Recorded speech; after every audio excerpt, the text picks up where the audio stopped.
ಸಚಿವ ಬಿ ನಾಗೇಂದ್ರ ರಾಜೀನಾಮೆಗೆ ಬಿಜೆಪಿ ಪಟ್ಟು.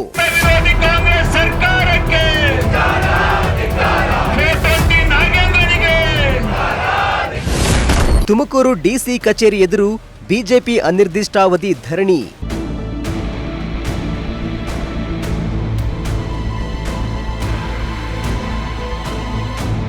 ತುಮಕೂರಿನಲ್ಲಿ ಸಚಿವ ಬಿ ನಾಗೇಂದ್ರ ರಾಜೀನಾಮೆಗೆ ಆಗ್ರಹಿಸಿ ಬಿಜೆಪಿ ಹೋರಾಟ ತೀವ್ರಗೊಳಿಸಿದೆ. ವಾಲ್ಮೀಕಿ ಪರಿಶಿಷ್ಟ ಪಂಗಡಗಳ ಅಭಿವೃದ್ಧಿ ನಿಗಮದ ಹಣ ಅಕ್ರಮ ಪ್ರಕರಣದಲ್ಲಿ ಆರೋಪ ಎದುರಿಸುತ್ತಿರುವ ನಾಗೇಂದ್ರ ಅವರನ್ನ ಸಂಪುಟದಿಂದ ಕೈಬಿಡಬೇಕು ಎಂದು ಆಗ್ರಹಿಸಿ ಬಿಜೆಪಿ ಕಾರ್ಯಕರ್ತರು ತುಮಕೂರು ಡಿಸಿ ಕಚೇರಿ ಮುಂಭಾಗದಲ್ಲಿ ಅನಿರ್ದಿಷ್ಟಾವಧಿ ಧರಣಿ ಆರಂಭಿಸಿದ್ದಾರೆ.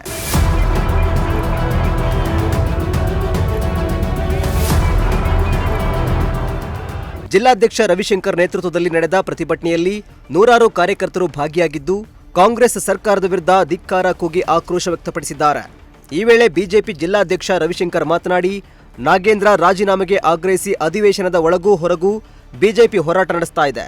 ಅಲ್ಲದೆ ನಾಗೇಂದ್ರ ವಿರುದ್ಧ ತನಿಖೆ ನಡೆದು ಆರೋಪ ಪಟ್ಟಿಯೂ ಸಲ್ಲಿಕೆಯಾಗಿದೆ. ಹೀಗಿದ್ದರೂ ಅವರನ್ನ ಮತ್ತೆ ಸಂಪುಟಕ್ಕೆ ಸೇರಿಸಿಕೊಂಡಿರುವುದು ಏಕೆ?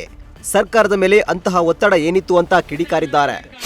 ಇಂದಿನ ಸಿದ್ದರಾಮಯ್ಯ ಸರ್ಕಾರದಲ್ಲಿ ಮಂತ್ರಿಯಾಗಿದ್ದಂತಹ ನಾಗೇಂದ್ರರವರು ವಾಲ್ಮೀಕಿ ಪರಿಶಿಷ್ಟ ಪಂಗಡ ನಿಗಮದ ಹಣವನ್ನು ದುರುಪಯೋಗಪಡಿಸ್ಕೊಂಡು ಅವ್ರ ಮೇಲೆ ಮೊಕದ್ದಮೆ ದಾಖಲೆಯಾದಂಥ ಸಂದರ್ಭದಲ್ಲಿ ಜೈಲಿಗೂ ಸಹ ಹೋಗಿ ಇನ್ನೂ ಆರೋಪ ಮುಕ್ತವಾಗಿಲ್ಲಂಥ ಒಂದು ಸಂದರ್ಭದಲ್ಲಿ ಅವರನ್ನು ಪುನಃ ಸಂಪುಟಕ್ಕೆ ಸೇರಿಸ್ಕೊಂಡಿರ್ತಕ್ಕಂಥ ಡಿ.ಕೆ. ಶಿವಕುಮಾರ್ ಅವರ ಕ್ರಮವನ್ನು ಪ್ರತಿಭಟಿಸಿ ಭಾರತೀಯ ಜನತಾ ಪಾರ್ಟಿ ಕರ್ನಾಟಕದಾದ್ಯಂತ ಪ್ರತಿಭಟನೆ ನಂಬಿಕೊಂಡಿದೆ. ಇವತ್ತು ಸದನದ ಒಳಗೆ ಮತ್ತು ಹೊರಗೆ ಭಾರತೀಯ ಜನತಾ ಪಾರ್ಟಿ ಕಾರ್ಯಕರ್ತರು ಪ್ರತಿಭಟನೆಯನ್ನು ಮಾಡ್ತಿದ್ದಾರೆ. ಇನ್ನು ಮುಂದೆ ಅವರು ರಾಜೀನಾಮೆ ಕೊಟ್ಟು ಅವ್ರನ್ನ ಸಂಪುಟದಿಂದ ತೆಗೆಯೋವರೆಗೂ ಕೂಡ ಈ ಹೋರಾಟ ಮುಂದುವರಿಯುತ್ತೆ. ಪರಿಶಿಷ್ಟರ ಕಲ್ಯಾಣಕ್ಕಾಗಿ ಮೀಸಲಾಗಿ ಇಟ್ಟಿದ್ದಂಥ ಹಣವನ್ನು ಇವರು ಖಾಸಗಿ ವ್ಯಕ್ತಿಗಳಿಗೆ ಟ್ರಾನ್ಸ್ಫರ್ ಮಾಡಿ ಆ ಒಂದು ಆರೋಪದಡಿಯಲ್ಲಿ ಇವತ್ತು ಕೋರ್ಟಲ್ಲಿ ಇನ್ನೂ ಕೇಸ್ ನಡೆಯುತ್ತಿರ್ತಕ್ಕಂಥ ಸಂದರ್ಭದಲ್ಲಿ ಇವತ್ತು ಅವ್ರನ್ನ ಮಂತ್ರಿ ಮಾಡಿದ ಕ್ರಮವನ್ನು ಭಾರತೀಯ ಜನತಾ ಪಾರ್ಟಿ ಉಗ್ರವಾಗಿ ಖಂಡಿಸ್ತದೆ. ಇವತ್ತಿಂದ ಪ್ರಾರಂಭವಾದ ಪ್ರತಿಭಟನೆ ಇನ್ನು ಅನಿರ್ದಿಷ್ಟ ಕಾಲವರೆಗೂ ಪ್ರತಿಭಟನೆ ನಡೆಯುತ್ತೆ. ಇಲ್ಲಿ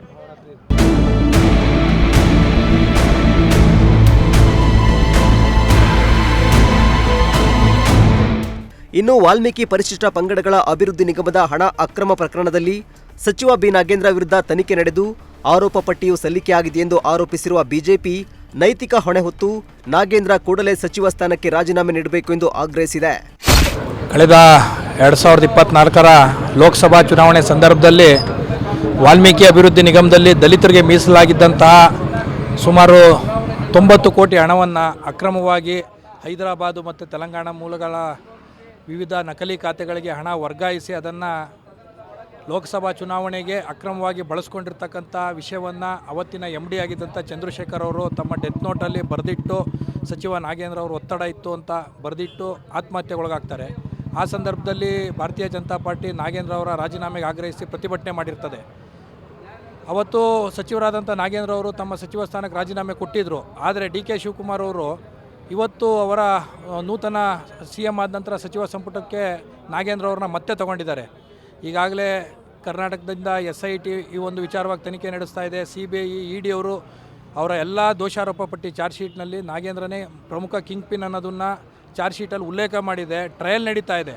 ಇಂಥ ಸಂದರ್ಭದಲ್ಲಿ ಒಬ್ಬ ಭ್ರಷ್ಟ ವ್ಯಕ್ತಿಗೆ ರಾಜೀನಾಮೆ ಕೊಟ್ಟಿರೋದು ಇದು ನಿಜಕ್ಕೂ ದುರದೃಷ್ಟಕರ. ಹಾಗಾಗಿ ಸಚಿವ ರಾಜೀನಾಮೆ ಕೊಡಬೇಕು, ನಾಗೇಂದ್ರ ಅವರು ತಮ್ಮ ಸಚಿವ ಸ್ಥಾನಕ್ಕೆ ರಾಜೀನಾಮೆ ಕೊಡಬೇಕು, ಅವ್ರನ್ನ ಸಂಪುಟದಿಂದ ವಜಾಗೊಳಿಸಬೇಕು ಅಂತ ಆಗ್ರಹಿಸಿ ಇವತ್ತು ಧರಣಿ ಕೈಗೊಂಡಿದ್ದೀವಿ.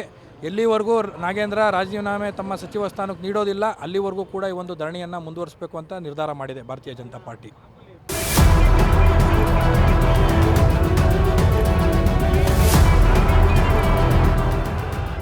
ಒಟ್ನಲ್ಲಿ ಸಚಿವ ಬಿ ನಾಗೇಂದ್ರ ರಾಜೀನಾಮೆಗೆ ಆಗ್ರಹಿಸಿ ತುಮಕೂರಿನಲ್ಲಿ ಬಿಜೆಪಿ ಹೋರಾಟ ಮತ್ತಷ್ಟು ತೀವ್ರಗೊಂಡಿದ್ದು ಡಿಸಿ ಕಚೇರಿ ಮುಂಭಾಗದಲ್ಲಿ ಅನಿರ್ದಿಷ್ಟಾವಧಿ ಧರಣಿ ಆರಂಭಿಸಿದೆ.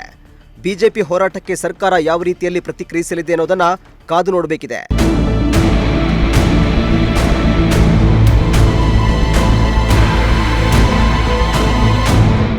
ಕ್ಯಾಮರಾ ಪರ್ಸನ್ ವಿಜಯ್ ಜೊತೆ ದೀಪಕ್ ಕೆಂಕೆರೆ, ಪ್ರಜಾಶಕ್ತಿ ಟಿವಿ, ತುಮಕೂರು.